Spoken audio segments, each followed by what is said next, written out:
Nobody, and I mean nobody, needs my permission to do anything. However, I'd like to offer you permission to chill out today, to not be busy, and to appreciate this day that you have with the things you already have. To take a moment and, in light of the truth that the only thing certain in life is change, to appreciate this moment with the things in your life and the people in your life, and not looking to add anything more or to be feeling a sense of loss aversion, always trying to protect what we have, but to just enjoy what it is that's going on in our life and when we often miss it. Collect moments, not things. Make memories, not purchases. Be assertive about your choices and learn to say no. Morning gratitude is the cornerstone of a potentially great day. Some people utilize a gratitude journal. In my case, I like waking up and thanking God for another day of life and thanking Him for the blessings that are on top of mind upon first waking. Morning gratitude shifts our mindset. There's beauty in the little things we take for granted every day. We spend so much time worrying about the future. It helps to appreciate what we already have. I like to make space for creativity, balancing out the amount of time I spend consuming with creating and creation. The minimalist habit that has always been a part of me, even as a child, was clean as you go. Don't wait until the end of the day to pick up toys, fold laundry, or wash dishes, because waiting can cause overwhelm and anxiety, which also can cause us to put things off even more, causing a snowball effect. Fortunately, this is something that has always been a part of my makeup. I've never liked knowing that I was going to have a mess to come back to deal with, so I would try to address it as soon as possible. Interestingly enough, this way of dealing with cleaning is also how I try to handle my personal relationships. If there is a issue that needs to ever be addressed, I like to address it early before things turn into misunderstandings or resentment or bitterness. I like to address personal issues immediately if I can. Sometimes waiting a few minutes works out well. People are usually more calm after that, but I don't like to sleep on a problem. I know some people do, and they might thrive with that approach. I do better by taking 20 minutes, thinking it through calmly, and then going and addressing it with a desire for reconciliation and a willingness to admit wrong where I can see it. As I mentioned in the beginning of the video, it's okay to not be busy. Rest is the most underrated yet the most important part of all of our self-care. The same way you get rid of the unnecessary items that you trip over in your living room, you can also avoid a needless activity to make space for something enjoyable. If you'd rather read or go on a bike ride, just do it.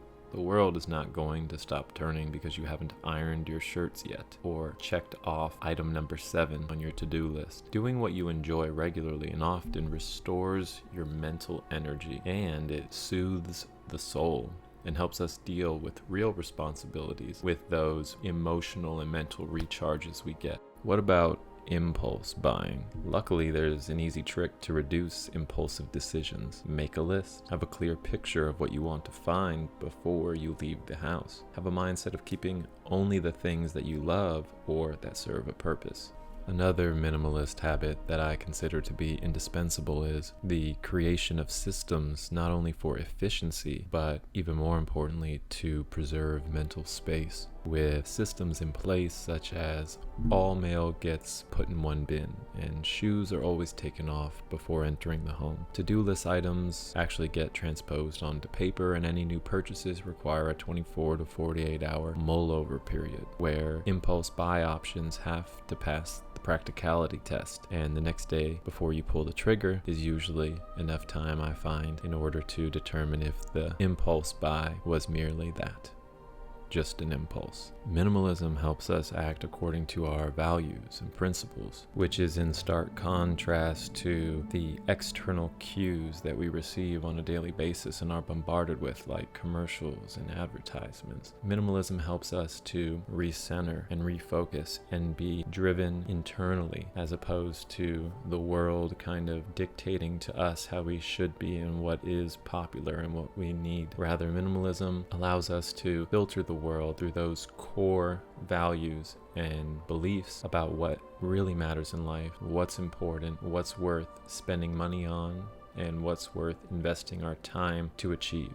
I want to take a moment to say to anyone considering starting minimalism or incorporating elements of minimalism into their life that you can do it. You absolutely can do this. And it's not going to be something that has to completely rock and change your world overnight, unless that's what you're looking for, and certainly it could. But you can just begin applying some of these habits that I've outlined, or begin exploring garage sales. And what I mean by exploring, I mean hosting them and selling a lot of the things that you no longer need, and feel the sense of lightness, the removing of a yoke around your neck from all the items that you have accumulated that have been subliminally, subconsciously weighing you down over the years. There's something delightful about unburdening ourselves with large masses amount of things that we know in the core of our being don't serve us and don't bring us joy.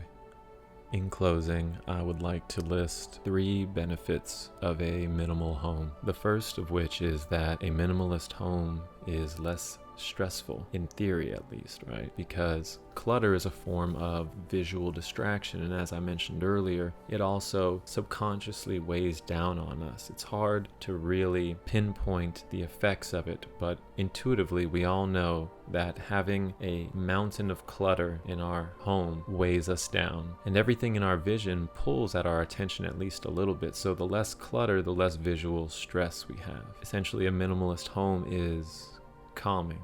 Secondly, it's more appealing. Think about the photos of homes that are cluttered and photos of minimalist homes. In contrast, the ones with almost nothing in them except some beautiful furniture, some nice artwork, and a very few pretty decorations are the ones that appeal to most of us. And I think it's the simplicity and the harmony of beautiful items in harmony with open space. Number 3, it is easier to clean. It's hard to clean a whole bunch of objects scattered all around the house and stacked on top of each other, or to sweep or vacuum around a bunch of furniture. The more stuff we have, the more we have to keep it clean, and the more complicated it is to clean around the stuff. Think about how easy it is to clean an empty room compared to one with 50 objects in it.